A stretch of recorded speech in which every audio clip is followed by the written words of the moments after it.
নমস্কার বন্ধুরা, আমার চ্যানেলে আপনাদের স্বাগতম। আরো একটি নতুন ভিডিও নিয়ে চলে এলাম। আজকের রেসিপি পটল চিংড়ি।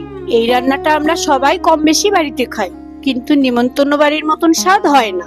তাই এই ভিডিওটা মনোযোগ দিয়ে দেখো, তাহলে বাড়িতেও অনুষ্ঠান বাড়ির মতন স্বাদ পাবে। প্রথমেই আমি পটলগুলোকে ছাড়িয়ে নিলাম। স্কিনে যেভাবে দেখা যাচ্ছে ঠিক সেইভাবেই অল্প খোসা সমেত কাটতে হবে। এবার আমি পটলগুলোকে দু টুকরো করে জলে ধুয়ে নিলাম।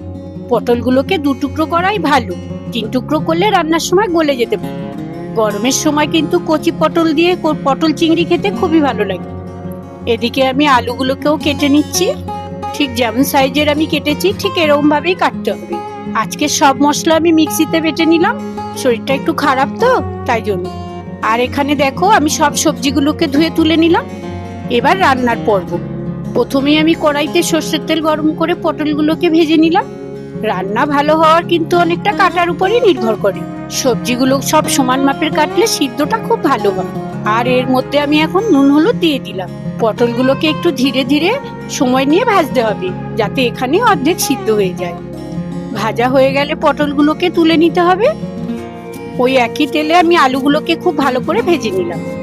আলুগুলোকে একটু লাল করে ভেজে নিলে তরকারির স্বাদ খুব ভালো হয়। এবার ওই একই তেলে তেজপাতা জিরে ফোড়ন দিলাম।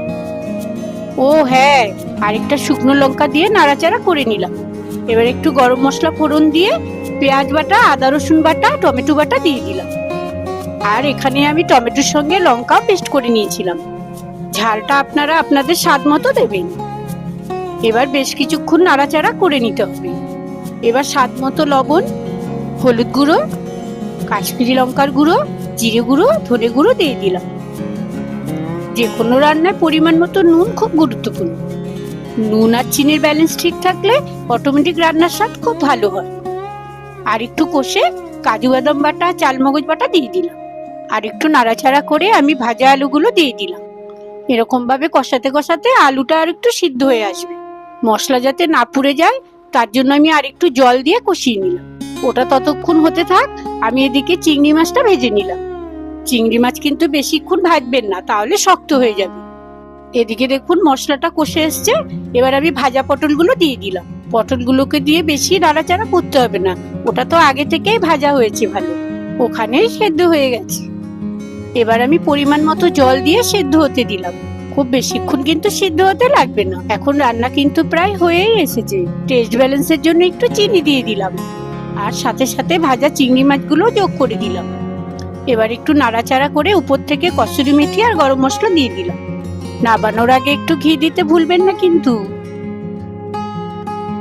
ব্যাস তৈরি হয়ে গেল অনুষ্ঠান বাড়ির মতন পটল চিংড়ি। এবার গরম গরম ভাতের সঙ্গে পরিবেশন করলেই হয়ে যাবে। আপনারাও বাড়িতে বানাবেন। কেমন লাগলো অবশ্যই আমাদের জানাবেন। চ্যানেলটিকে ভালো লাগলে একটা লাইক আর সাবস্ক্রাইব করে দেবেন। আর এখন আমরা ফেসবুকেও আছি, লিংকটা ডেসক্রিপশন বক্সে দেওয়া রইল।